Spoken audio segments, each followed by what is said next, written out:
Everyone wants to run away from a 9 to 5 and become a business owner. But my question is, who are you going to employ to work for your business if everyone is a business owner?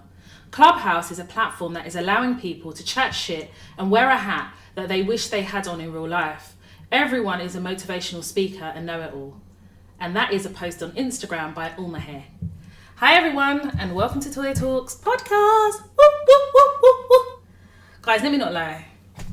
Let me not even pretend, because y'all know I don't lie. It's been a hard day. It's been a hard day at work. And I'm going to share kind of what's been going on because it's very pertinent to this episode. And I'm calling this the Remote Worker Avenger.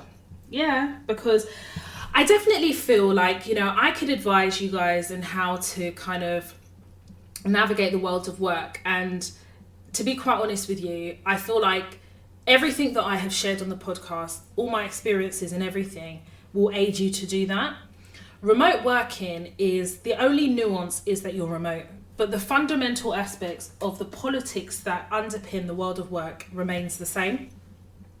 But I've had to also think about kind of what's worked for me on a remote working level, and I'm bringing that here to the podcast because I know a lot of you are struggling with remote working, and it's not that you're struggling with it because you want to be in the office. You're struggling with it because you're now having to readjust your boundaries. And part of that has also meant that you've had to kind of reevaluate how you approach work from a remote perspective, because I definitely feel like the microaggressions, I don't even know if they're micro, more so becoming macroaggressions, and the racial discrimination that's happening. I definitely feel as though remote working is causing a lot of organisations and managers to move mad in a way that, to be quite honest with you, if certain managers, line managers and colleagues are not careful, they're not going to have jobs. And that is the gospel truth. Because I feel like it's different, isn't it? When you're in the office, you can see people's body language. Now, all you have to go on is people's facial expression. That's all you've got. And obviously, and the words that they're using to communicate with you. And actually, if you are fundamentally a bad communicator, you must be really, really struggling with remote working. Because you can't use, non-verbals to communicate. You can't, and I don't know, there's just a lot at play. And, if you guys follow me on Instagram, I share a lot of things that I use to kind of navigate the world of work from a remote perspective, and it's actually working for me. I will say that I do really, really enjoy remote working. At the same time, it has its negatives, because I can definitely see how people can become agoraphobic. 100%.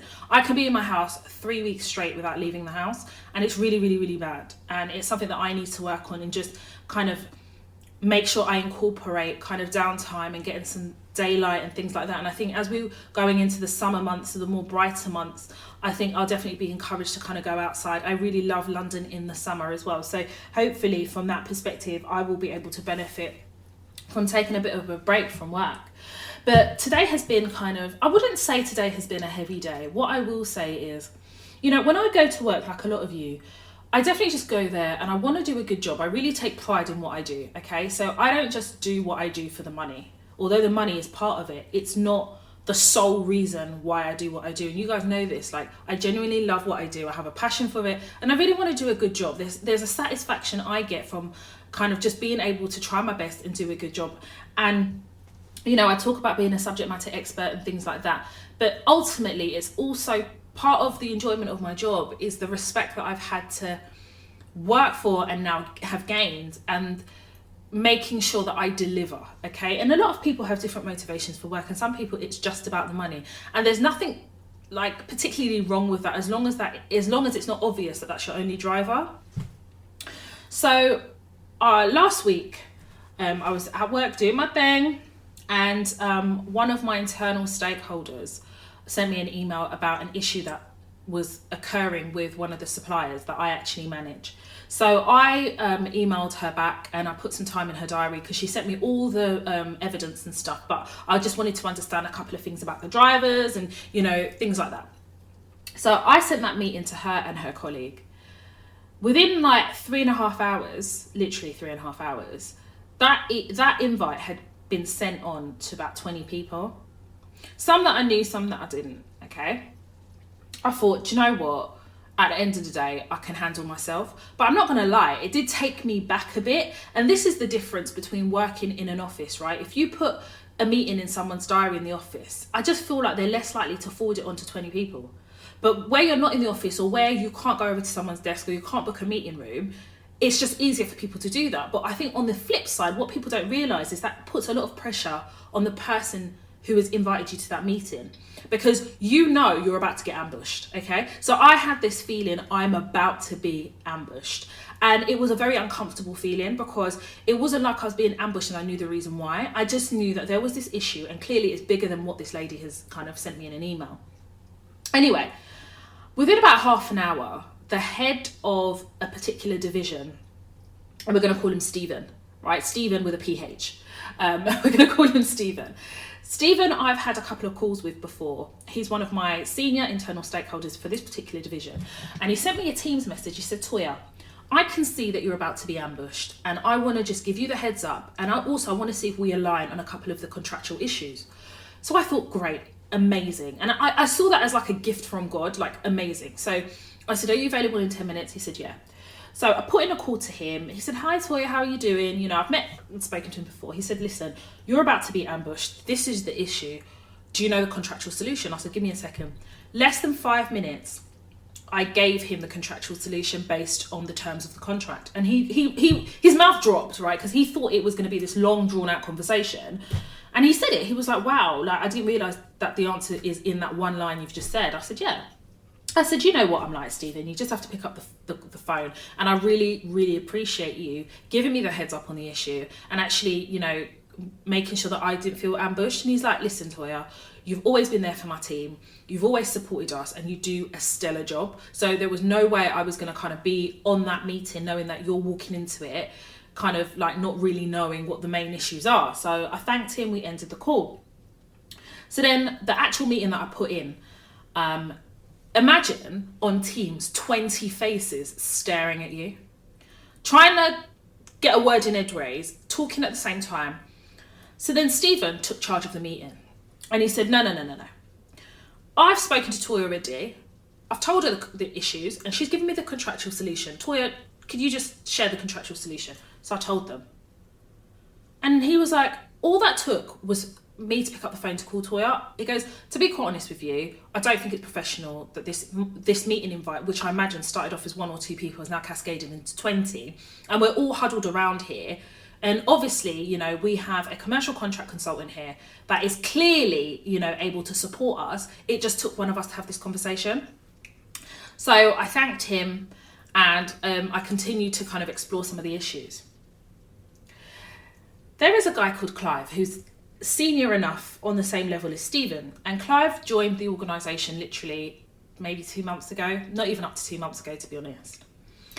And for some reason, like with Clive, I don't know what it is, but my spirit don't like him. And I don't really have much to do with him outside of exchanges of emails. So this is what Clive said. Now, if you guys remember Gary from my previous episode, if you remember, Dear Black Women, competency is your highest form of currency. That episode, I talk about a guy called Gary. And if those of you who don't know who Gary is, go and listen to that episode. But Gary is a commercial contract manager, not consultant. And basically, he's a dickhead. Is all you need to know. He's on my team, complete dickhead, can't do his job. And you know when people can't do their job, they make unnecessarily arguments with everybody and anybody. That's Gary. So Clive in this meeting says, you know, I kind of want to know what commercial does, to be quite honest with you, because, you know, Gary, that looks after another contract with the same supplier, he gets involved in the operational side of what we do, whereas commercial on this side of the fence don't get involved. Guys, my mouth dropped, because when he's talking about commercial, he's talking about me. I'm the only person on the call from the commercial team. Yeah? So that means you're talking to me. I goes, pardon? Literally, as I said pardon, Stephen jumped in. And I say jumped in, but to my defense, and I wasn't expecting this, because I don't go into meetings, I don't go into the workplace thinking anyone's going to defend me. I am my own crusader. And Stephen says, excuse me, Clive, Toya works in commercials. She is the commercial contract consultant for this particular supplier, right? And she looks after these particular contracts.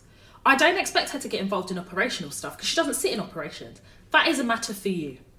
You need to be able to manage your operations, and I don't expect Toya to get involved in operations the same way we don't get involved in the commercial stuff. So if you have an issue with the way she's managing the commercials, that's one thing. But you're asking her to get involved in operation. No. When we need something from Toya, she shows up and she delivers each and every time. So anything outside of that, I'm sorry, sits with you. And it was kind of like a tense exchange between Stephen and Clive. But I was very, very grateful to Stephen because he didn't have to do that.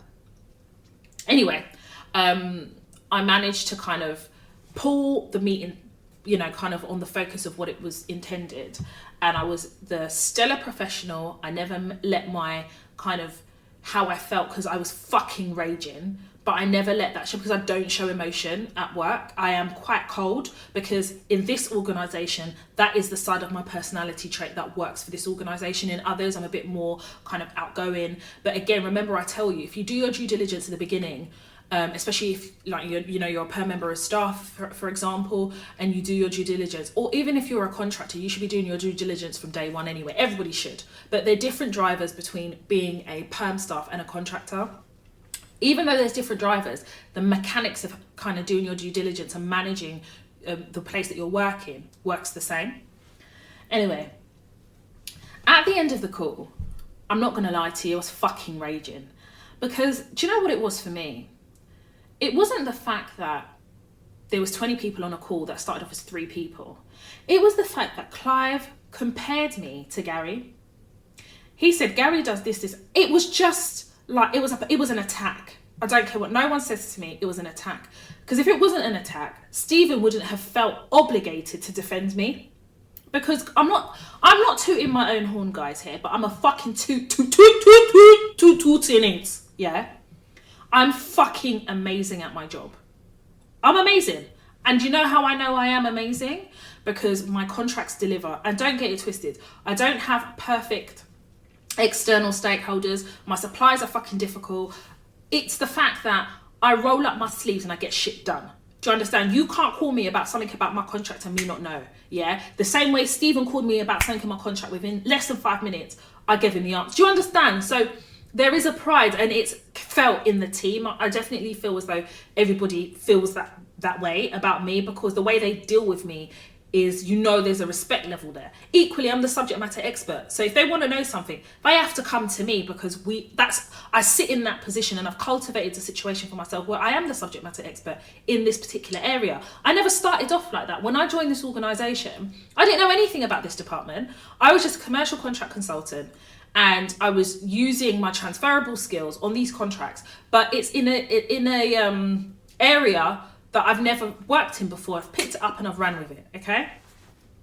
So you can understand how undermining it felt for me. And this is me being 100% transparent here. I felt really undermined, because out of the 20 people that were there, I probably only knew less than half of them. And they're building, and whether you like it or not, people are building an impression on you, often, especially as a black woman, based on the opinions of others, whether you choose to accept it or not. And that's quite difficult, because you don't know where they're using your name, and you probably don't interact with those people as much, but they've already got an opinion. So I kind of felt like, right, I'm going to have to deal with this, and I'm going to have to figure out the best and most effective way to deal with this, because what can't happen again is that public display of an attempt of humiliation. Because I'm not going to lie to you, when he was speaking, it was awkward, but it was the attempt to humiliate me. Because his comments, Clive's comments, had no basis for that conversation.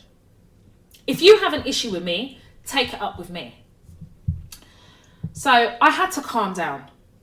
I tell you guys, I live by what I tell you guys. I genuinely live by what I tell you guys. All my experiences, good, bad, and ugly, I tell you here, and I just want you to be better than me and take the lessons learned. But this is something that is a life situation that happened on Thursday. Right? So no matter how much money I make, no matter how much senior I am, the reality is the higher you go up the ladder, the different, higher the level, the different devil. But you definitely will meet devils where you go. Because ultimately as well, you've got to understand that Clive is a white man and he's from Belgium. I'm sorry, maybe this is an assumption that people say it's an assumption, it's experience. White men from Belgium, white men from Germany, I'm sorry, the way they deal with black people is mad. I'm sorry, it is mad. And I've worked in international, global organizations. I've had a full experience in terms of a spectrum. But I don't judge people on that. I judge them by how they behave. And Clive's behavior, I had to dig a little deeper. And you know what? As I kind of explain this, I'll tell you how I came to know of this information. So anyway, when I calmed down, I was like, you know what? This can't run. I put a meeting in Clive's diary. 15 minutes. And I entitled it Quick Chat. Because this got to be real quick. And I decided that I am going to have a conversation with him and tell him that he cannot move like that. And it's unacceptable. And that's exactly what I did. I believe is it Thursday or Friday? I think that call... Yeah, the Clive call was on Friday. Clive joined the call. Very arrogant. Even the way he sits on his chair, you can tell, like... And remember, when we're talking about body language, I can only see from the neck up. This man makes sure that you can see his whole torso. So I have now the advantage of seeing his body language. He can't see mine. Very arrogant. I said, Clive, I just wanted to give you an update on because there was something that he had asked me offline. I gave him the answer. I said, also, I want to use this opportunity to address something that happened in the meeting on Thursday. I said, Clive, every commercial contract manager, contract consultant manages their contracts differently. I says, you're talking to somebody who is not just legally qualified. I've been doing this for about eight and a half years now. So I know how to not only manage my contracts, but internal and external stakeholders and external suppliers. I said, if you have an issue about the way I manage my contract, I'm sorry, but first and foremost, comparing me to a white male member of staff is not only uncomfortable, but it's quite disrespectful. I said, I've been on calls with you before and I've never heard you compare male staff or white male counterparts. I've never seen you do that. But what you attempted to do was undermine my ability to be able to do my job by comparing me to somebody who has no legal acumen, no legal qualification or experience in the commercial field and has just fallen into this role. I can't criticize how Gary manages his contract or the reasons why. I can only concentrate on what I do. If you have an issue moving forward with the way I manage my contracts, I would really appreciate if you do not have that discussion in a meeting of 20 people, with 20 people staring at me as you attempt to humiliate me. I said, moving forward, if you have any concerns, can you please take it up with my manager, my line manager, who is a senior director, Deborah, or I'm quite happy for you to take it to human resources and I'll happily attend and obviously let them know what happened on Thursday. He just looked at me. He was like, well, I'm a straightforward person. I said, no. I said, I'm a straightforward person, but there's a difference between being straightforward and being disrespectful. You were disrespectful. Do you know, as I was speaking to him, I was calm. I spoke in this tone. I have no expectations of white people. So I don't even expect this white male chauvinistic prick to apologise. No, he doesn't have the capacity to apologise. You can tell. Like, if you're looking for an apology from this person, no. I just wanted to put him on notice. If he tries me, I'm willing to take it where he wants it to go. I'm willing to do it. But I'm going to do it in the slickest way. I've now spoken to you offline. Yeah? I've had a verbal conversation with you. I've made notes, comprehensive notes. And I told him at the start of the conversation that I was making notes. 100% I told him. Yeah. After my meeting with him, those notes, I typed them up and I put them into my burn folder. Times, everything. I took a screenshot of the meeting invite as well. And on Teams as well, like, I know that you can record conversations, but I'm not about that, especially because data protection and all that stuff. But it was important that I had that verbal conversation with him. Yeah, and irrespective of whether he agrees with the way that call went or not, the fact is I've got a comprehensive notes that I've taken from that meeting. I put it in the burner folder. I've taken a screenshot of the meeting invite. The meeting happened at the end of the day. And also as well, you can see how long the meeting was on the Teams. I took a screenshot of that as well. Long story short, he started to tell me how he'd worked with commercial people in his past role, all of this. And I said to him, when he finished speaking, I said, have you finished? He said, yeah. I said, I've got nothing further to add. I think I've made my point. Have a great day. And I said, bye. Ended the call. And then I thought, do you know what? I'm going to have to tell my boss about this, Yeah. So later that day, I called my boss and I told her what happened. And when I told her what happened in that meeting of the 20 of them, before I could finish, she goes, what? I said, no, Deborah, calm down. It's fine. Let me just kind of get to the end. So when I told her that I then had the meeting with Clive, she said, did Clive apologise? I said, no. I said, but Deborah, from one black woman to another, what in Clive's interactions do you think that he has the capacity to apologise when he's done something wrong? Deborah goes, Toya, you know something? I'm going to tell you something between me and you. Clive is rubbing people up the wrong way and he doesn't fit into this organisation. Everybody in this organisation is really, really nice and works really, really hard. We have a lot of really high value, critical projects. And the way Clive deals with people, put it this way, hearing this from you is confirmation to me that his time here is going to be short-lived. But what I'm saying to you is you have my full support. Anything you need, if you want me to send him any email, anything, in fact, you can tell me what to write, I'll send it. Because as far as I'm concerned, you've not only worked hard, but for this particular area, they can't move without you. And you have shown your worth. So as far as I'm concerned, if somebody is seeking to criticize the way you manage stuff, there's ways of doing it, but that's not a critique. That was an attack. I said, I'm glad you think so. At least I know it's not in my head. Anyway, I ended the call with my boss. My boss sent me up a follow-up email just to make sure I was fine. And I was really happy with it because I was going to send her a summary. But in sending me that follow-up email, I responded summarising everything. Again, goes in the burn folder.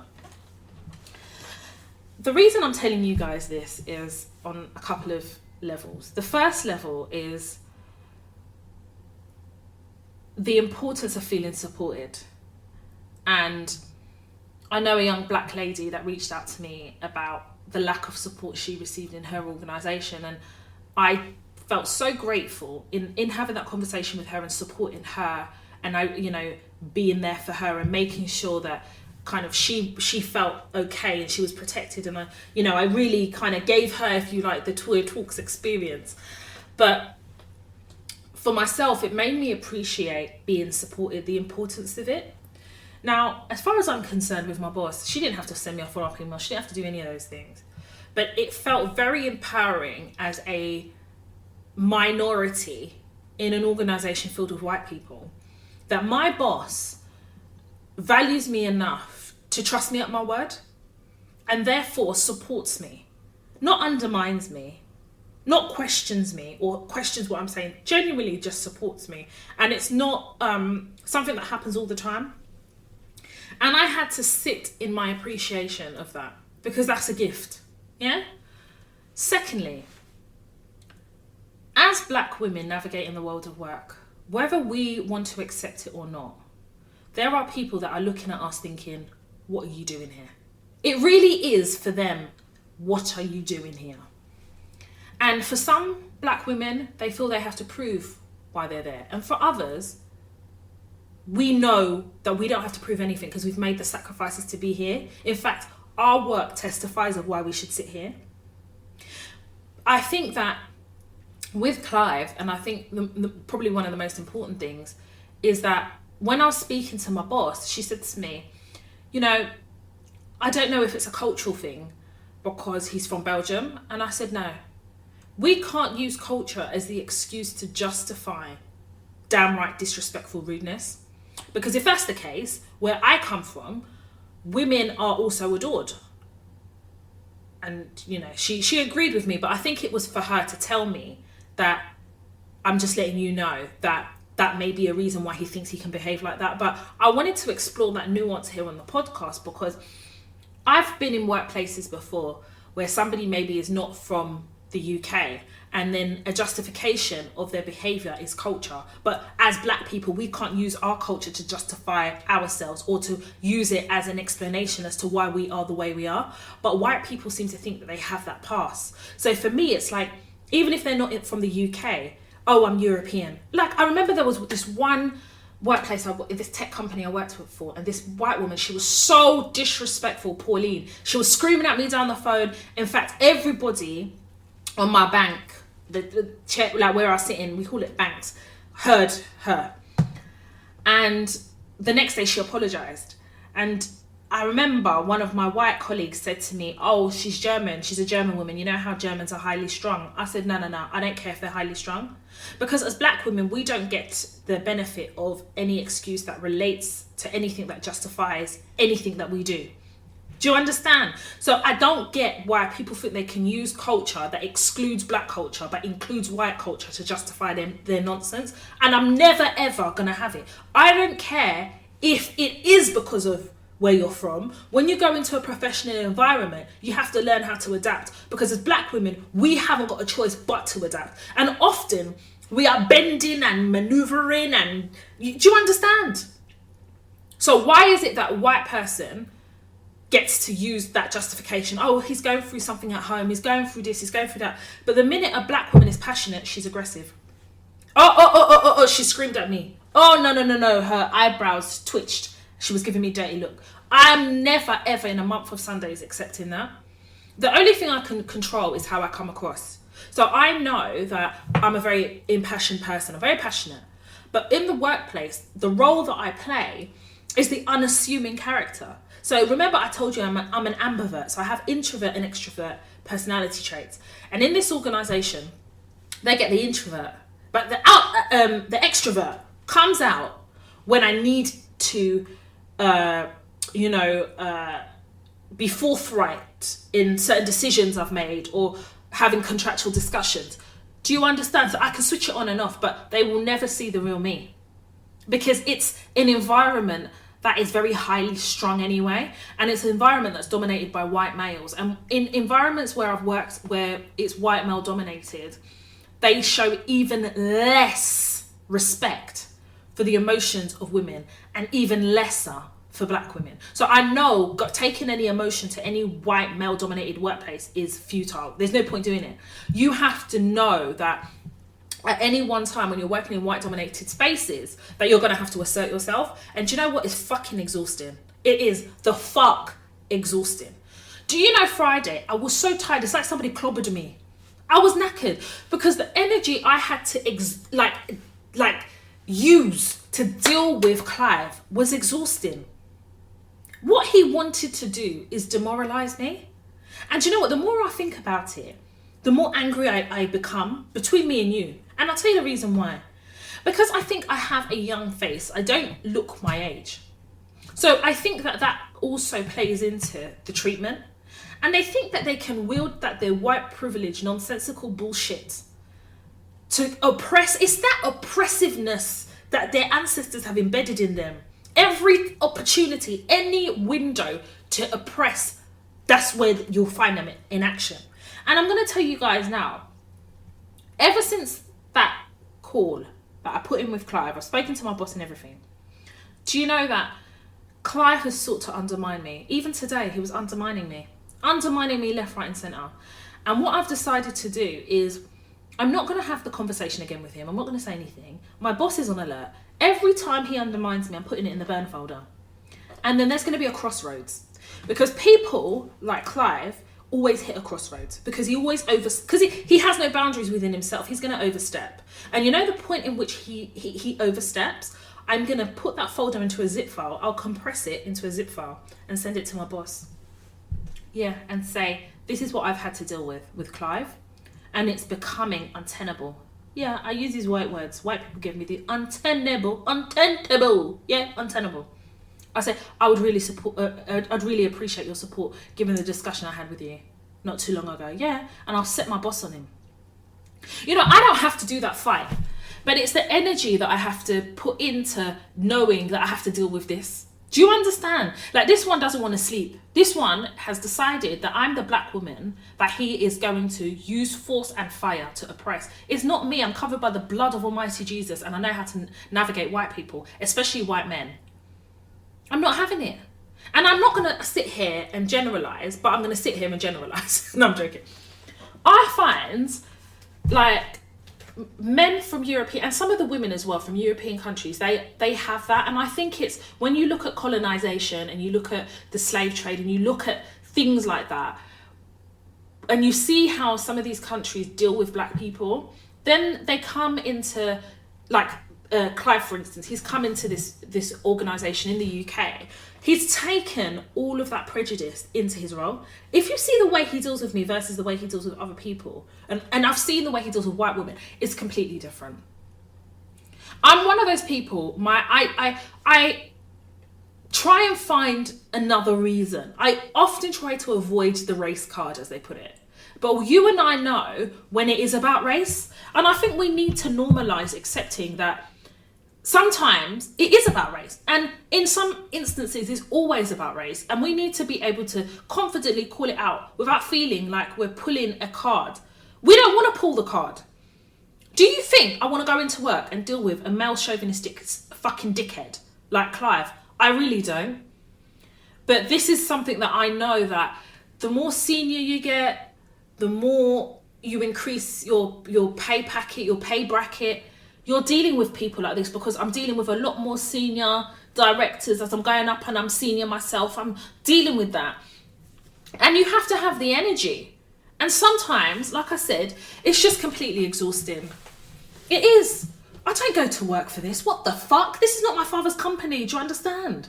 And sometimes the price of doing a good job requires you also to put people in their place.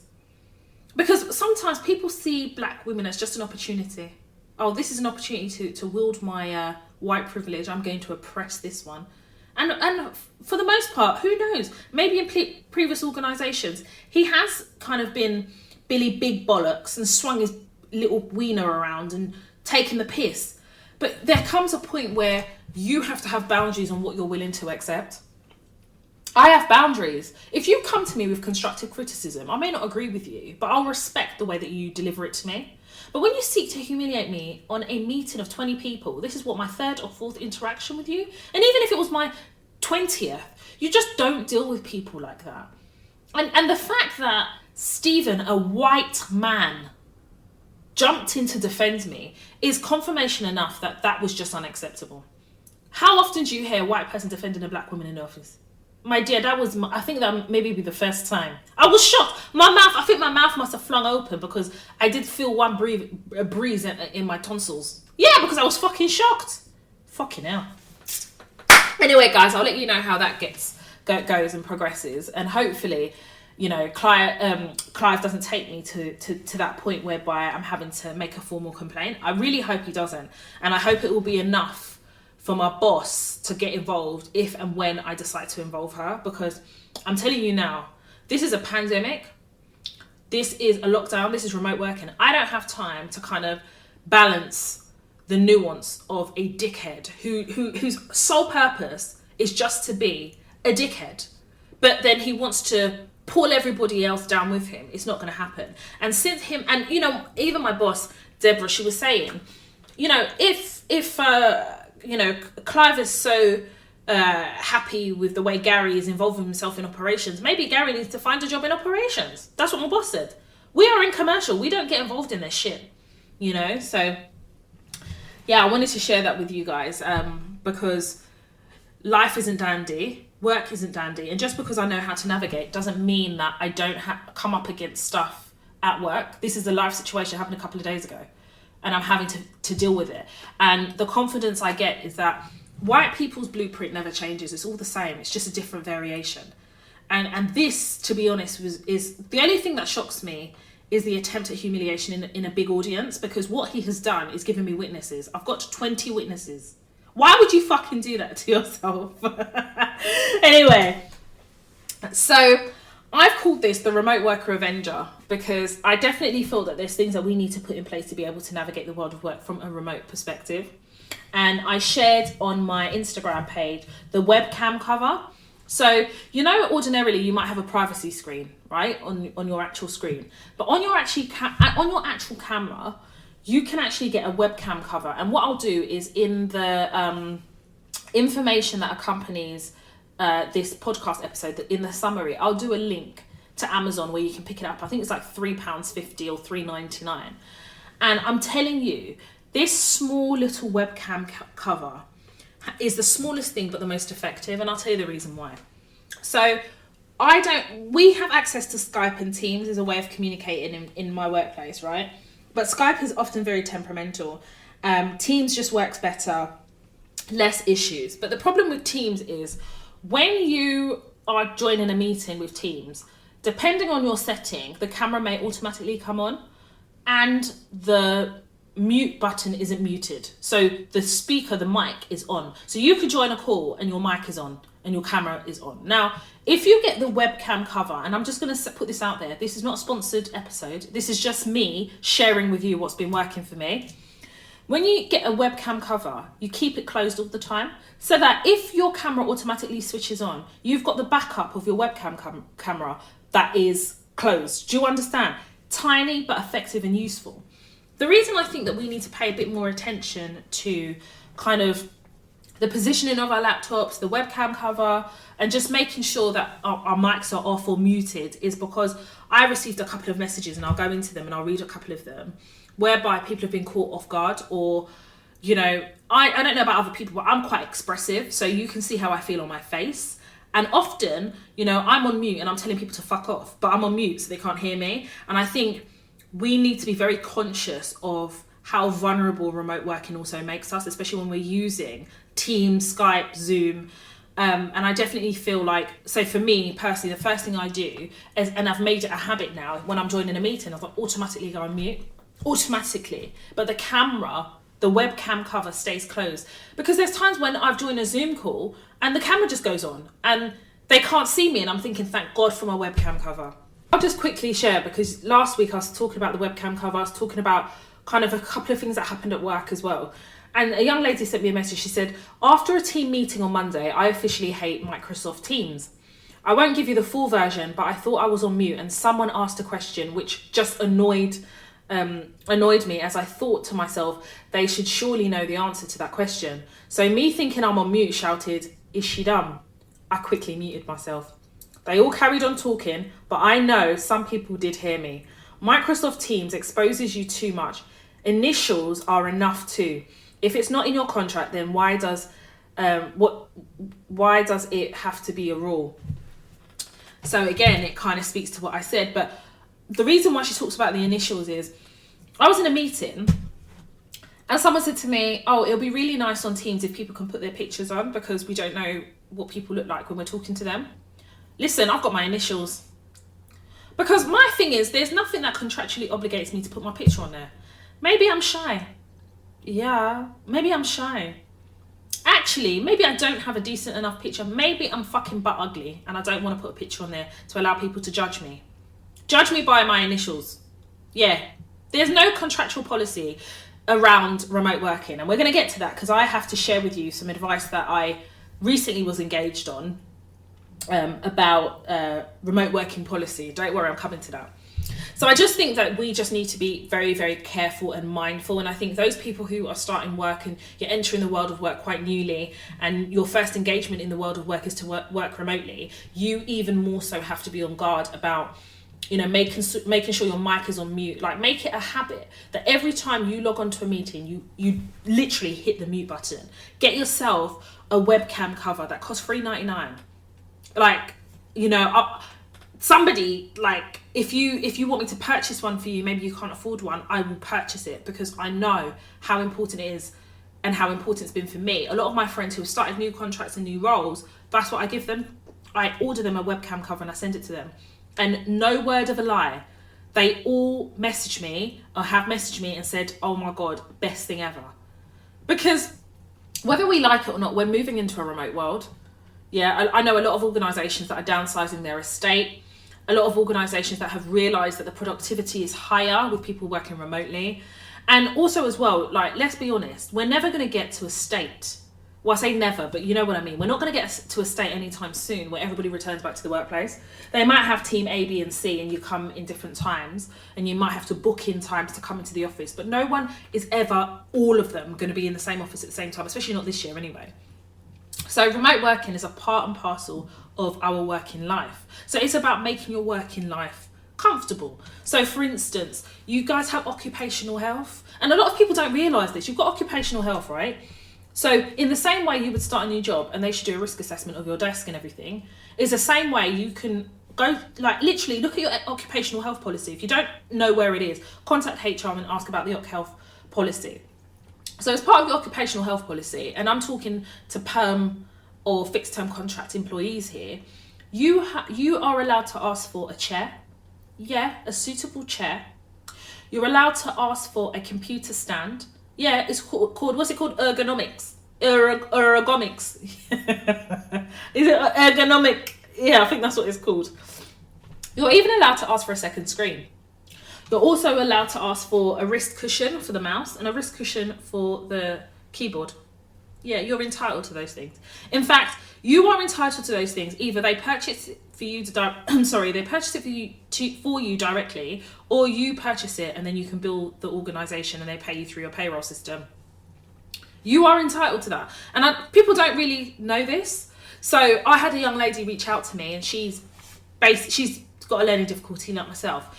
And she said, Toya, you know, I'm not sharing with them, you know, I'm dyslexic or anything, because I don't think that it serves me to tell them. But I do need to be comfortable at work because of certain things. And I relate to her because I'm dyslexic and I get 100%.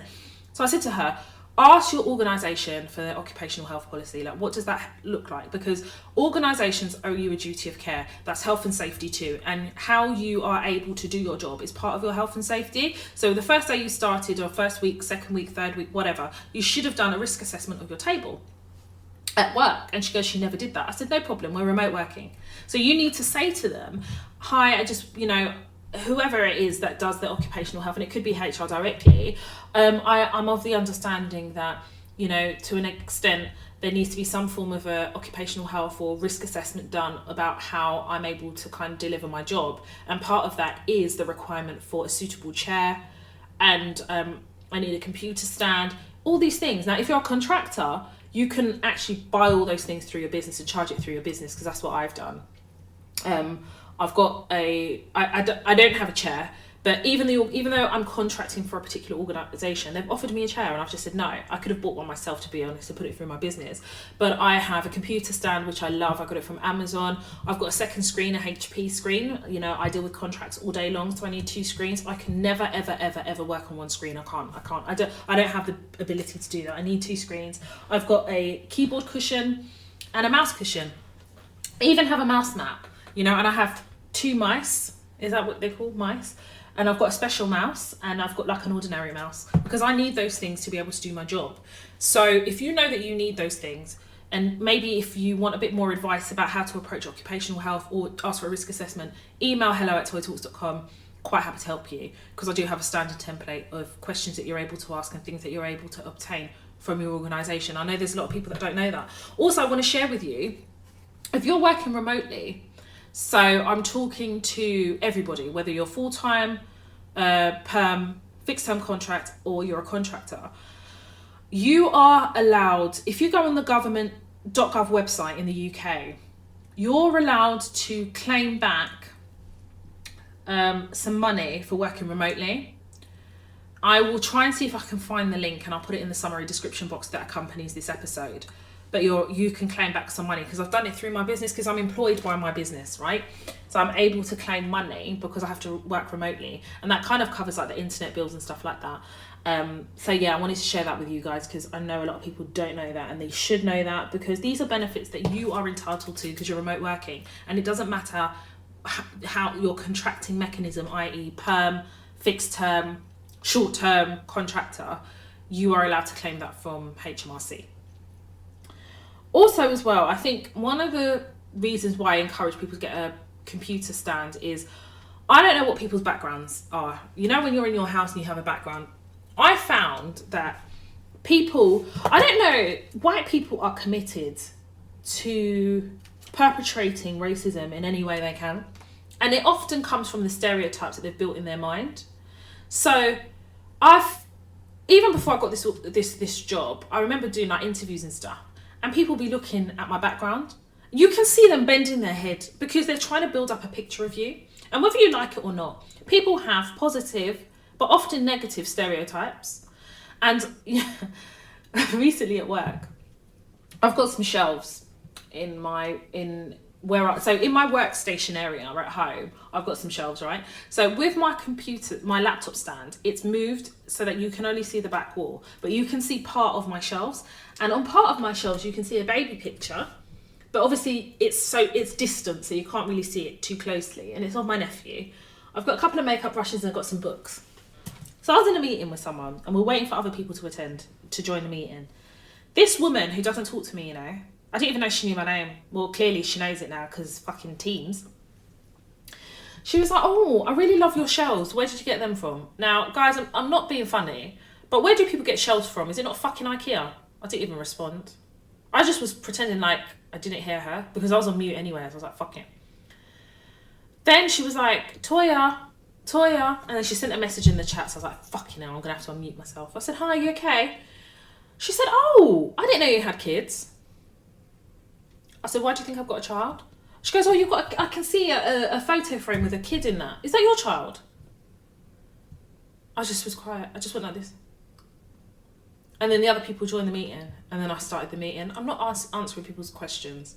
And I know that she's made an assumption about me, right? I know that she's made an assumption about me because, number one, she's asking certain questions that none of her business. Number two, she said that, you know, as I was on mute, she was like, oh, that looks like a newly painted wall. So the next question is, oh, have you just moved into your house? None of your fucking business. Do you understand? I remember sharing with you guys in an earlier episode, before I had my shelves put up, I didn't have a laptop stand and I just had my makeup brushes on the side. And someone asked me if I was an artist. No, full well, like they're makeup brushes. I'm not fucking Picasso. But in a way, I guess, to a certain degree, people use it as like icebreakers to open up conversation. But I think it's just about being discerning and understanding what are motivating people to ask you certain things and knowing what to answer and kind of what to professionally kind of avoid or dodge. And I say this purely because people want to see and know what you're doing. They want to know how you live to build up a picture in their mind. But equally as well, I think as Black women, we have to be careful on the stereotypes that people are seeking to create and asking us to clarify for them. Our job is not to reinforce or to argue about a stereotype. You want to have a view, that's fine. Don't involve me in your fucking prejudice. I'm not going to help you. So I think those are things when you're remote working that you just need to be a bit mindful of, like what position is your camera in? And one thing I love about Teams is you can hover on the camera and you can kind of see kind of what the viewer would see. And you can blur your background. Sorry, that's another thing I forgot to say. You can blur your background. And I only learned that like a couple of weeks ago. I know people put different things up. Like one of my colleagues, she has like Jingle Bells or Merry Christmas or something.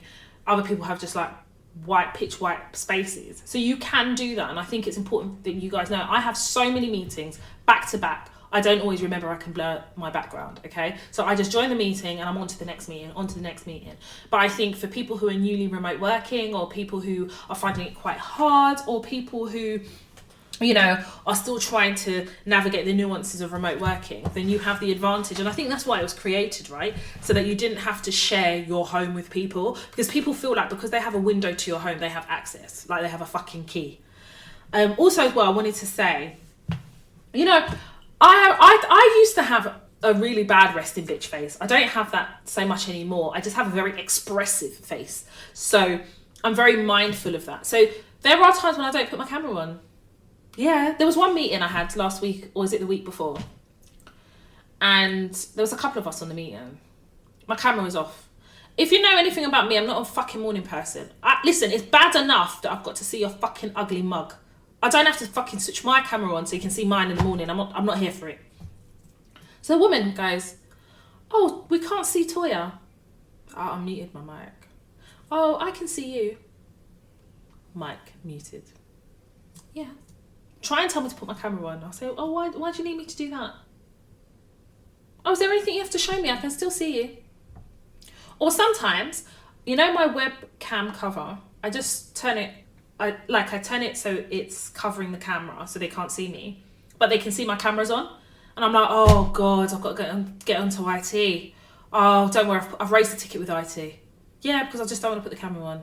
Yeah, so either I just don't put it on, or I put the cam cover over the camera, and they can see the camera's on, but they can't see me. I'm like, oh, I'm having an IT glitch. I learned these words from white people, you know. I've raised a ticket with HR. So, has anyone raised a ticket with HR? Oh God, we're having that issue with Teams again. Or sometimes I tell them, oh, my internet is breaking up. So to conserve bandwidth, I have to put the camera off. These are all excuses I use to not put the camera on, because it's not by force. As long as I can hear your voice and you're engaged in the conversation, I couldn't give a fucking toss if your camera's on or not. But I feel like with white people, especially white people, I find them very, very inquisitive. And I don't know whether it's part of this fascination they have with black people in the office. Yeah, they do. I can't even eat a piece of pasta on camera without someone asking me, are you eating? Do you know what I mean? Like, you can't do anything. So I definitely think that we need to utilise some of the things that are afforded to us as part of remote working, if not just to protect our own space and protect our sanity. You know, I remember there was, this was like earlier on in lockdown when I was having a lot of parcels delivered from Amazon, and my intercom went, and I don't know if Kay had gone for a walk or whatever, and I was like, oh, can you give me a second? I just need to answer the intercom. Oh, were you expecting something? Well, what the fuck do you think? Like, what the hell? And I just ignored it. You know, sometimes I think it's always important also to know when to ignore someone. And something that I learned very early on in my career is not every email requires a response. You know, some people will send you an email just to aggravate you. Not every email requires a response. Sometimes silence is the loudest form of a response. And knowing when to respond. And I have that episode about discernment. Developing your discernment requires you to, especially in the world of work, is being sometimes precarious situations and think to yourself, right, what's the person's motivation for this? What is it, you know, what is to be gained from this situation? How can I best manage the situation, and what's the outcome I want? And then I think that should be a good starting point to guide your behaviour, your reactions, and how you interact with people. You know, I had that episode, you know, about not every battle being yours, and not every situation has to be a battle. But it's also understanding what this situation is that I find myself in. You know, when somebody's making comments about your background, or you know that they're tailoring very provocative or provoking comments and assumptions, and vocalizing assumptions are based on maybe something they've seen, you have to know how to manage that. And sometimes managing it can be, I need to protect my mental health here, and I'm switching my camera off. You know, I had a young lady, it leads me to a story. I had a young lady that I've been advising for the last 2.5 weeks.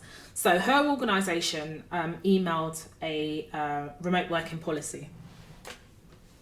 In this remote working policy, it basically tells them how to remote work. So you have to switch your camera on in every meeting, mic muted unless you're talking. And they even went as far as telling them, suggesting items of clothing to wear, even though it's just the top half, right? So this young lady reached out to me and she says, Toya, I've got this remote working policy and we need to respond with a reply of our acceptance. They're not going to amend our employment contracts. They're just going to take our responses and append that to our employment contract. So they're trying to include a remote working policy. She goes, Toya, something about this feels really, really wrong. And I know you're really busy, but I wanted to know what you thought about it. You don't have to advise me. Now, I've often had to advise, like I advise businesses. I don't do individual consultations, but every now and then I say to myself, it's important that I do a bit of pro bono. And I tell you the reason why. It keeps me very sharp in terms of what's happening in the world of work, but equally as well, I can tell when I'm approached by somebody who is feeling really defeated by their organisation. And there were certain things that she had shared with me in her email that allowed me to not only recognise that she really does take in a lot of this information that I share on the Toya Talks, and she's navigated really, really well, like especially the organisation she works with, how she's, you know, navigated and got a promotion in her workplace. I can definitely tell that she's an avid Toya Talks listener.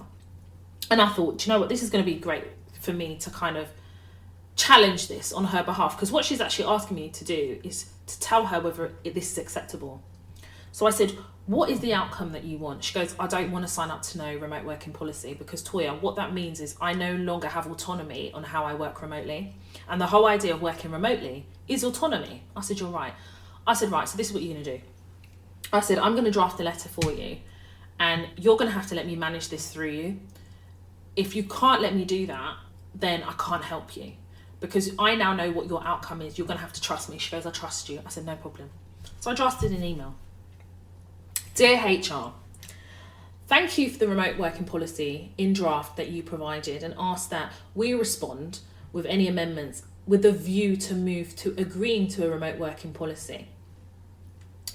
I've had an opportunity to consult externally regarding the remote working policy, which you are seeking to then append to our employment contract, specifically mine as well. I wanted to understand whether you will also be coming out with releasing or appending a mental health policy. As you can understand, the pandemic has really had a detrimental effect on a lot of people's mental health. But more importantly, as a Black woman, you also acknowledge that I have been very triggered by what has happened in relation to the Black Lives Matter movement. Please find attached a statement from our CEO supporting the Black Lives Matter movement and offering support to any team members that are directly affected by the Black Lives Matter movement. In addition to this, I would like to understand what policy are also going to be introduced in regards to Black Lives Matter. As you can see, the remote working policy cannot be entered into in isolation. I would like to also understand which part of the Mental Health Act has been incorporated within the remote working policy. In order for me to accept your suggested wording in this policy, it's important that I understand how each member of staff is being safeguarded. Different staff members have different personality types. For example, I have a very nervous disposition, and therefore this puts me at a disadvantage if you are now making it mandatory for me to switch my camera on. It'd be also interesting to understand why the camera needs to be on each and every time a meeting is put in the diary. Some meetings, for example, short meetings, don't necessarily need cameras to be switched on. Upon reviewing your remote working policy, it does not take into consideration people who have a lower bandwidth and therefore sometimes don't have the option to switch their camera on in order to have remote meetings, and therefore in order to not put too much pressure on the bandwidth, opt to switch their cameras off. It'd be really important if you could confirm to me everything that I have stated above and what has been considered and the further information I've requested in order for me to agree to support or find a way forward in relation to your proposed remote working policy. When I sent it to this young lady, I said, when you are sending it, you need to send it to whoever sent you the policy, your HR, whoever it is, maybe you've got a HR business partner, and it needs to be to your line manager as well, so they all need to be in that email. I said, do you understand? She said, yes. I said, you'll be fine, don't worry. 24 hours later, Human Resources responded acknowledging receipt. Long story short, the organisation that this young lady works for has withdrawn their remote working policy. That remote working policy is discriminatory in nature. It's based on the assumption that, one, people have different internet strengths. They do. Some people can't afford fast, active, rapid broadband, and that's the reality. You can't clump everyone in the same box. And also as well, if you are going to come out of a remote working policy, then organisations should be paying for people who are in their organisations to have the best internet strength, and they're not going to do that. Secondly of all, you can't have a remote working policy where you have different people from different backgrounds, different personality types. Some people are really, really shy. Yeah, they are. And they shouldn't feel compelled to put their camera on. Equally, the next bit I was going to go on to, depending on their response, is for them to show a correlation between productivity and switching your camera on. Because I wasn't playing. And this young lady said to me, Toya, I'm ready to take it as far as it needs to go because they've really taken a piss with me. And she told me a few things that they tried to do at the beginning of all the lockdowns and stuff and put the members of staff at risk. So she wasn't going to let this one go, and she knew it was wrong. A remote work policy is wrong if they haven't considered people's mental health, personality types, internet bandwidth and strength. an organisation that's talking about Black Lives Matter. Okay, so what policies have you put in place to protect the Black lives of your organisation that employs Black people? You don't want to talk about that policy, but you want to control staff, even in their own homes, by saying, some people feel embarrassed about their homes. Yeah, some people do. I know how I started, okay? And some people don't want to be judged by what people see on a camera. Because, number one, it's almost like you have to almost justify your living conditions. Like, what the fuck? So, like I said, after a couple of back and forths with this young lady, they did come back and basically, and I say back and forth insofar as they did ask her like a couple of questions, and they were a bit more personal to her, so I don't want to go into that. But the long story short is, in a short window of time, they did kind of withdraw the remote working policy, not just from her, from the entire organisation, because it was wrong. And it's discriminatory, and you cannot do it. And I think it's important for us to recognise organisations can be discriminatory in different ways, okay? And sometimes it's not going to be overt. Sometimes it's covert. And I'm not sitting here saying... It's different if you have a policy than if you had, like, a general etiquette. So if you had a remote working etiquette, that's different. But when you say policy, if you breach the policy, you breach your employment contract. Do you understand? So that's why they want to append it to the contract to make it a fundamental contractual term. And I said, no, why should you have to do that? No one should have to do that, because everybody's living conditions and workspace and mental health is on different levels, and you cannot clump people in the same bucket and treat everybody the same. It doesn't work like that. So that was my little win and her little win a couple of weeks ago, and I really wanted to share that here because obviously we're talking about remote working and being able to be effective and work effectively in a remote working setup. Whenever I think about work boundaries and stuff, you guys know I don't have a dedicated one episode talking about boundaries. I think it's a pervasive topic that transcends different episodes. So everything we're talking about here is also about setting boundaries with your colleagues, with your workplace as you remote work. That webcam cover, boundaries. Yeah? Kind of blurring out your background, boundaries. Do you understand? These, I think... for some people this is a strange world. For some of us, we've remote worked before, although not 100% remote, but it's a skill that we're all developing. I think depending on people's personality, and I'm very conscious that people have different types of personalities, but whether you like it or not, and I've said this many times, when you go into the world of work, whether you are a politician or not, you're part of the politics. It's a fact, right? It's a fact, and you wear different hats. But something that I have realised, especially with a lot of emails that I've received, dilemmas, DMs, is people often feel that they can't say no at work. And what do I mean by that? I was reading an article and they said that they've seen high levels of productivity in organisations. They did like studies and they said people are more proactive when they're remote working than if they're in the office. And that's because you're remote working, right? And in a way you feel like you're more scrutinised. But equally, I feel like, and I'm talking here to everybody, people who are new to the world of work, people who have, who are a bit more like, are eager to please. And also for people who hate saying no. You have to set the boundaries of being able to say no. And I know it's really difficult, especially when you're new to an organisation or even new to the world of work and you're still establishing yourself.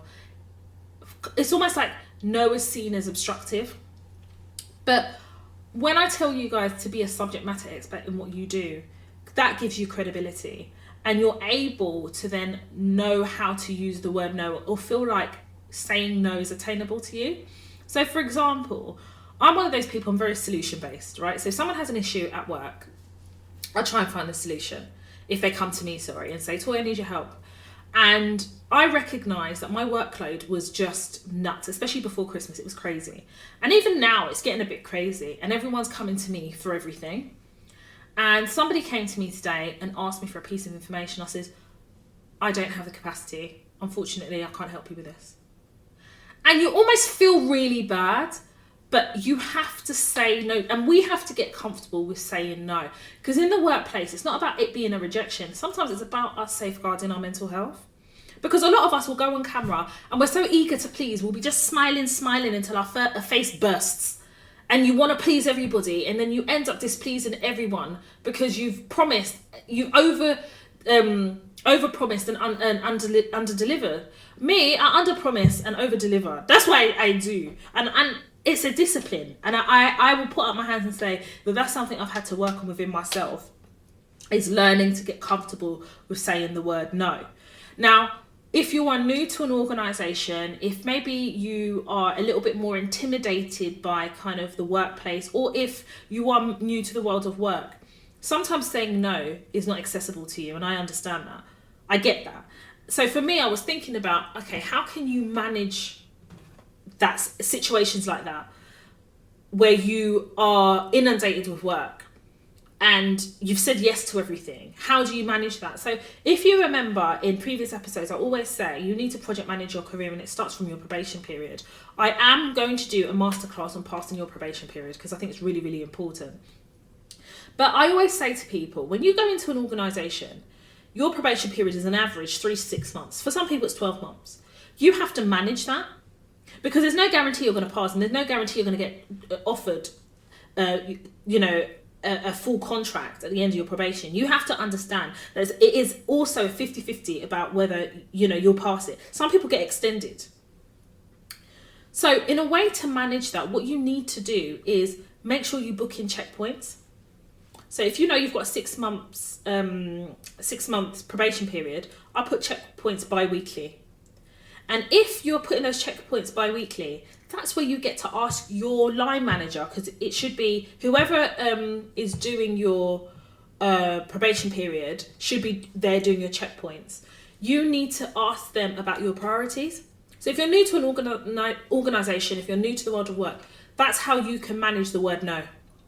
By saying to your boss, listen, I've got all this work to do, I'm inundated, could you help me with what the priority is, and can you advise me how to manage the other workload over and beyond what I can actually I am able to deliver at certain deadlines? And you move the responsibility to your line manager. And actually what you're asking your line manager for is air cover, because ultimately the reason you're putting those bi-weekly meetings in is so that you can pass your probation, so that if there are any issues, you nip them in the bud really quickly, and you don't wait until the last week before your probation meeting to have those. Do you understand? You're able also to get a gauge of whether you're actually going to pass your probation or not.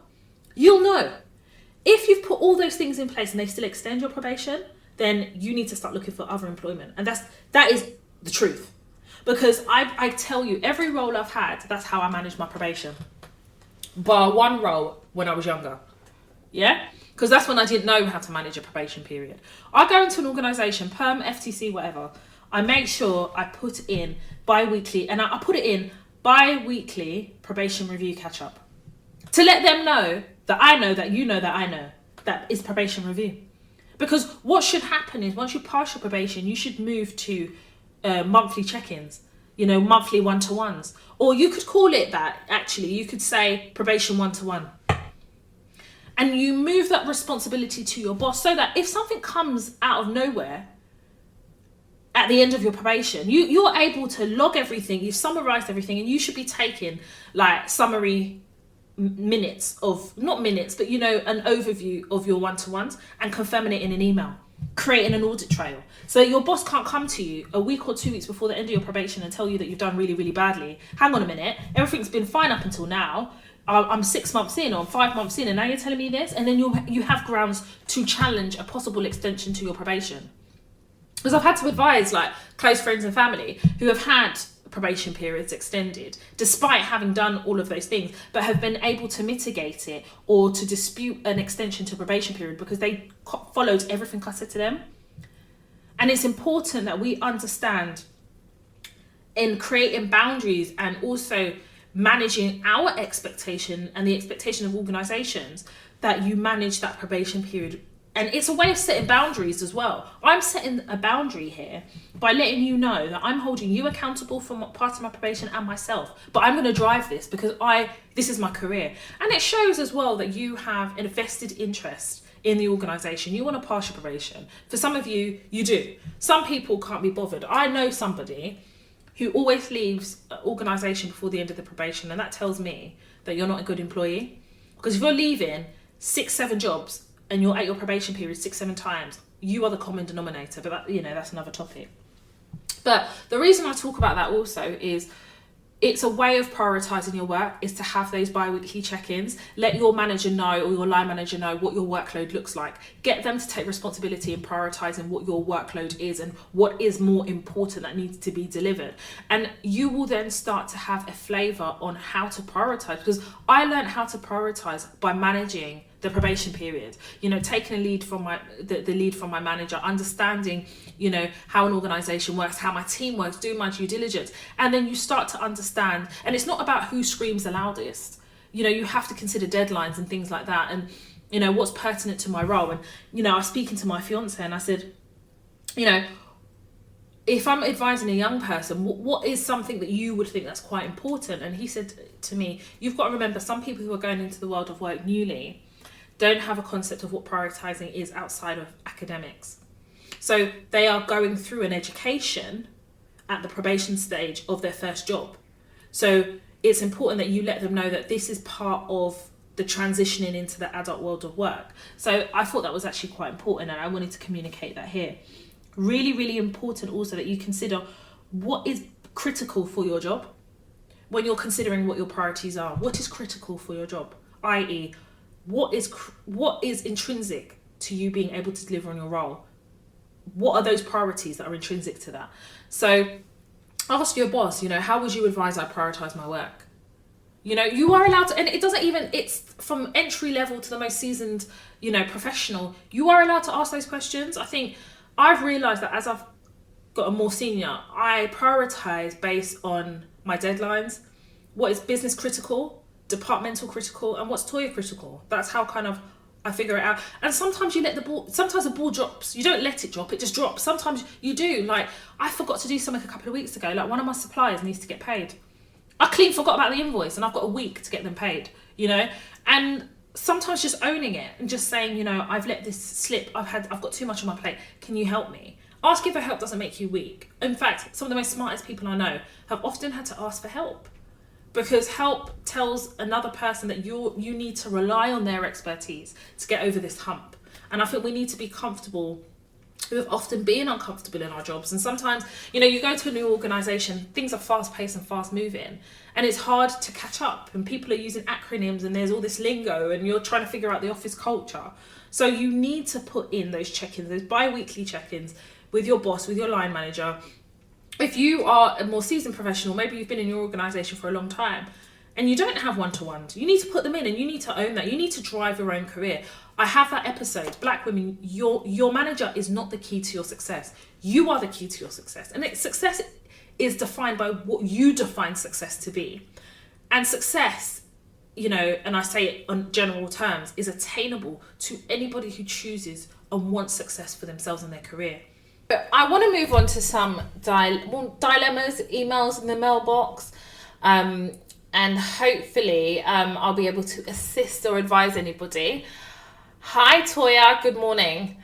I just finished watching your CV masterclass and it was so helpful. I'm currently a nanny part-time and also have my own online business and side hustles, but have been looking at upskilling and changing to a higher paid, non-location dependent job.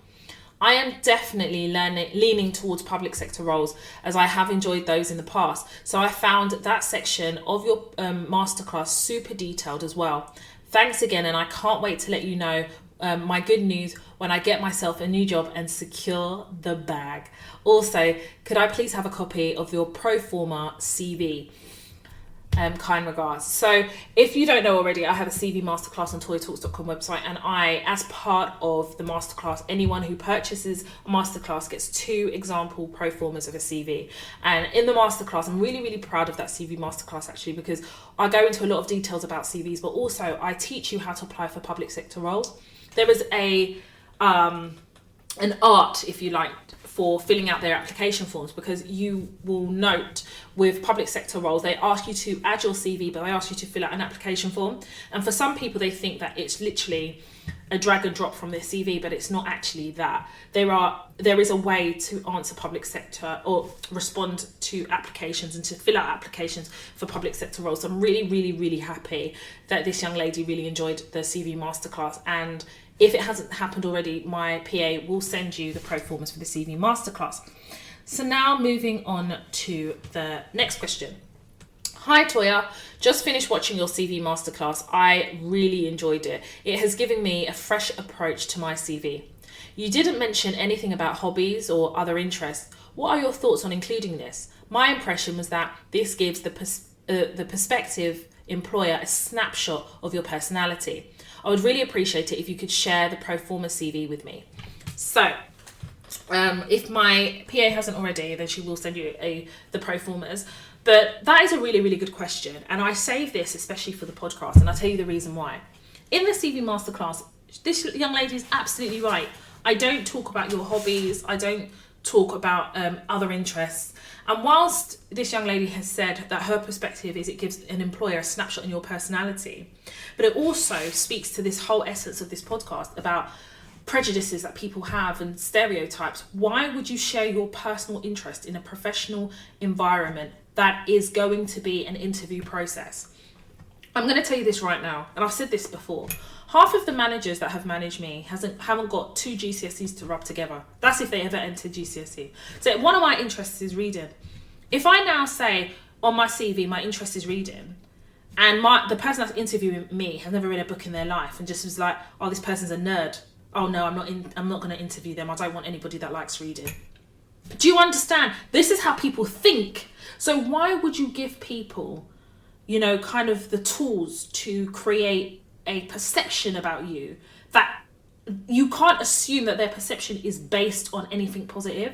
It's better that you just remove the opportunity for anybody to have a perception of you other than what you are able to show them face to face. So on my CV, I can't even remember when I ever put my interest, because also my interest is podcasting. My interest, why is it so important for us to let employers know your personality? You clearly have a personality because everybody has one. That is to be assumed. But why do you feel like, for me, it's like you're trying to sell your personality, but your personality is not necessarily what will make you successful in the role. Sometimes you just have to have the skills to be able to do the role.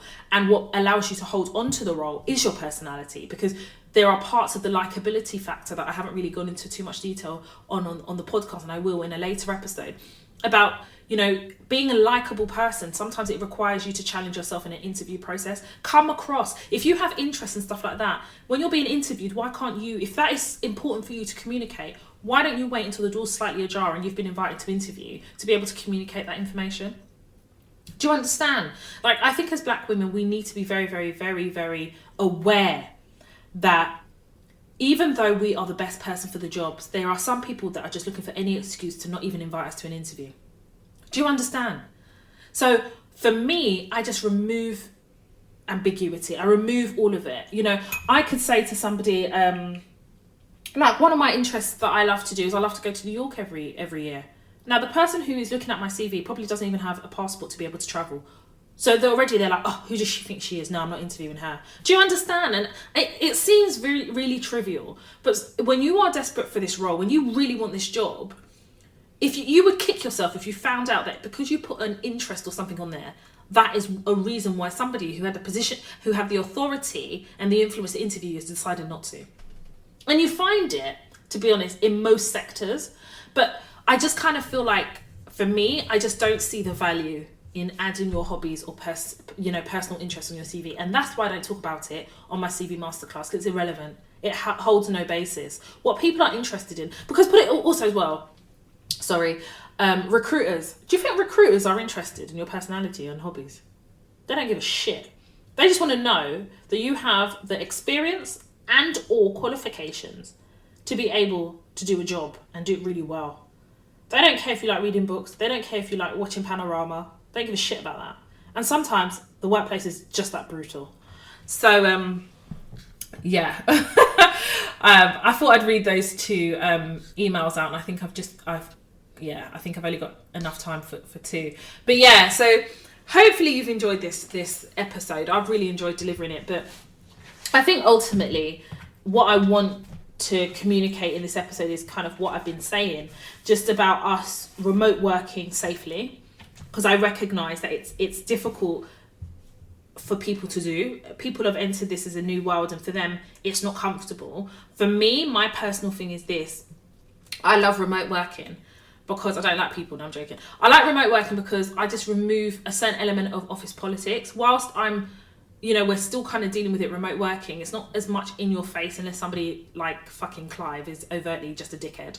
But do you know what I mean? And I think also as well, there is something to be said about the difficulties in using public transport to get into work. And often your experiences of public transport can set your day. And I don't like getting on the train and things like that. I definitely see from a mental health perspective the importance of human interaction. So I spoke to a young lady in my organisation. This is her first job out of uni. And it's not a great experience for her. She wanted to do the office drinks and stuff like that. And she should be afforded that opportunity. I've been there, done that, t-shirt, jumper, done it.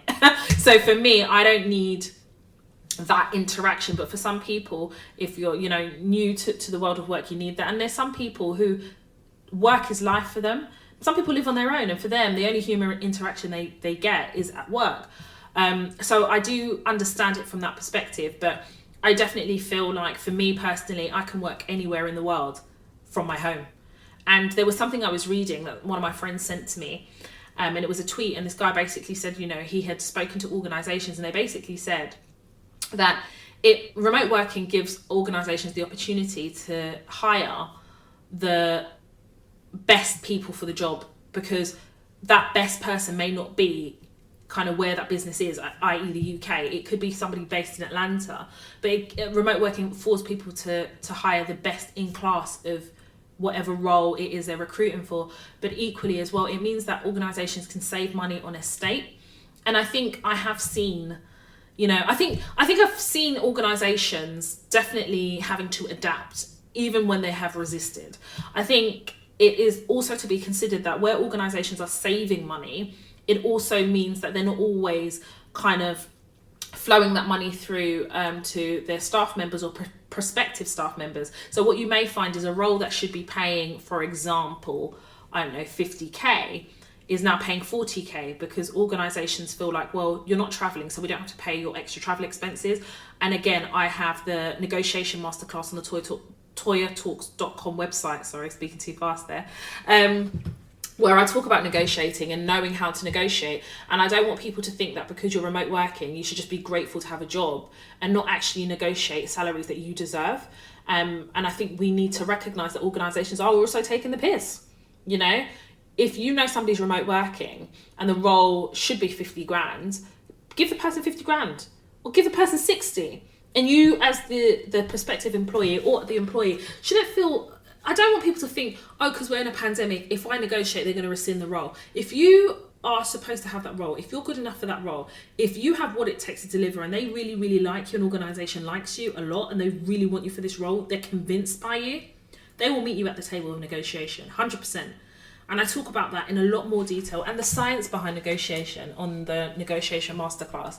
And I share a lot of my insider tips and tricks and secrets of negotiating. And I think that we also need to... People are so negative about remote working, and I think we also need to see the positives in it. And I definitely am benefiting from the positives. And I can categorically say that I will not be returning to anybody's office this year. That's not happening. No way, Jose.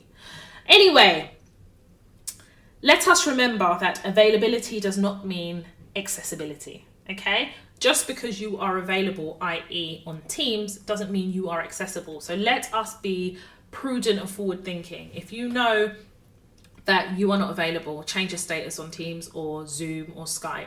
Again, it's a way of setting boundaries. And it's important that we do that. For some people, they don't know how long they're going to be remote working. So you need to start as you mean to go on. And I've always said that to you about boundaries and setting boundaries. And if you haven't set them and you know you need to, it's never too late. But it does require training some of these fucking crazy colleagues of ours. But that's what the Toya Talks podcast is here for. Anyway, guys, I'm going to draw this episode to a close. I've really enjoyed it.